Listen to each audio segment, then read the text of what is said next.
יום ראשון, 4 אחר הצהריים. השעה הזו שבין עבודה לבית, בין אחריות לעייפות. בבית ספר יסודי אחד, במסדרון שכבר התרוקן מתלמידים, מתחילים להיאסף מורים.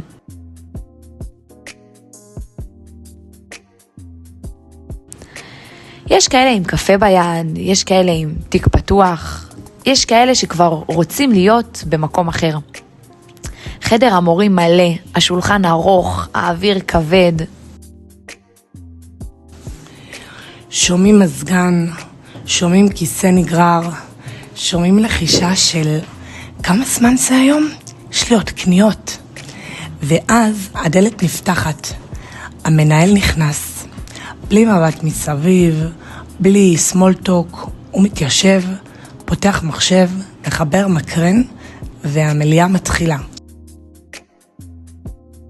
ברוכים הבאים לפודקאסט שלנו. אני אבישג ספיר. ואני שירה כנפו. והיום אנחנו רוצות לעצור רגע שנראה אומנם שגרתי, אפילו משעמם, ולפרק אותו לגורמים. כי לפעמים, דווקא ברגעים הכי שקטים, מסתתר סיפור ניהולי עמוק מאוד. שירה, כשישבנו שם, מה הדבר הראשון ששמת לב אליו? וואו, לשתיקה. לא שתיקה של הקשבה, שתיקה של השלמה. המורים יושבים, מביטים קדימה, חלקם רושמים, חלקם בואים. אין מתח, אין התנגדות, וגם אין מעורבות. והמבנה הפיזי מחזק את זה. שולחן מלבני, המנהל בראש, הסגנים לידו, וכל השאר מולו. זה לא מעגל, זה לא מרחב שיחה, זו זירה.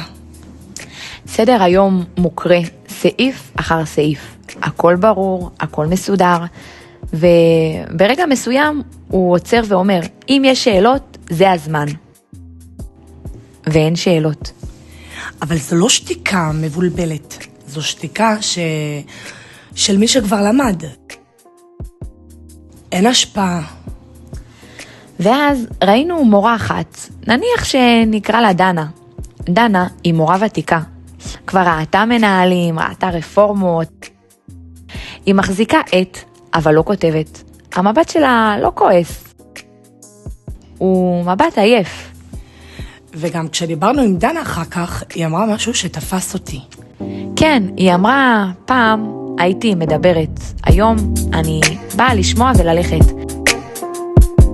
וזה משפט קצר, אבל הוא כואב. כי זה לא שהיא לא אכפתית, היא כבר לא מאמינה.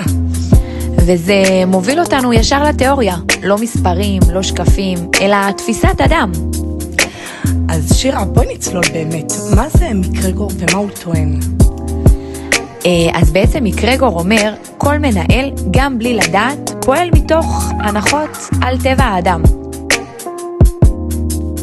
גישת X מניחה, אנשים צריכים פיקוח, בלי מסגרת הם מתפזרים, בלי לחץ הם מורידים רגל מהגז. אז בעצם הניהול הוא הנחיות, בקרה, שליטה. לעומת זאת, גישת Y מניחה, אנשים רוצים להרגיש משמעותיים, הם לא בורחים מאחריות, הם בורחים מחוסר אמון. וכאן המשפט הכי חזק, איך שתנהל, ככה תקבל. אז כשאנחנו חוזרות למליאה, מה בעצם המנהל משדר?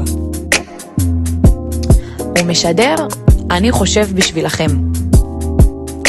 וזה אולי נעשה מכוונה טובה, אבל התוצאה ברורה. והאירוניה, זו מערכת שמבקשת מהמורים לפתח חשיבה ביקורתית אצל תלמידים, אבל לא מאפשרת אותה אצל הצוות.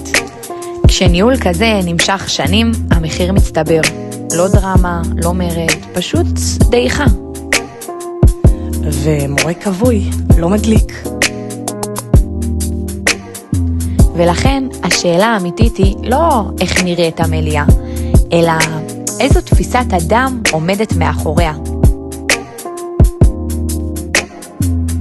טוב, תודה שהייתם איתנו, אני אבישק ספיר. ואני הייתי שירה, נתראה בפרק הבא.